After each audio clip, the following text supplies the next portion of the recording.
Final video, you need to understand what the Chromium virus is and how to remove it from your computer.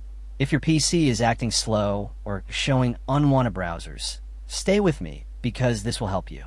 Are you also facing the problem where Chromium keeps opening on your PC, even though you did not install it?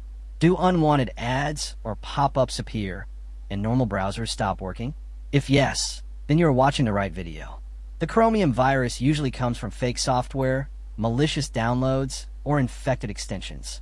It can slow down your PC, track your activities, and cause other problems if not removed.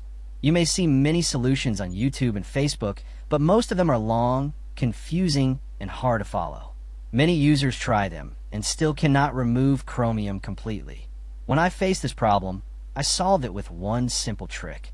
It does not need advanced tools, and anyone can follow the steps. On my channel Rexished, I always share the easiest methods so anyone can fix the problem quickly. If you want a full step-by-step tutorial showing this trick, comment below. When I see enough comments, I will upload the complete guide so you can remove the Chromium virus safely. Do you like this personality?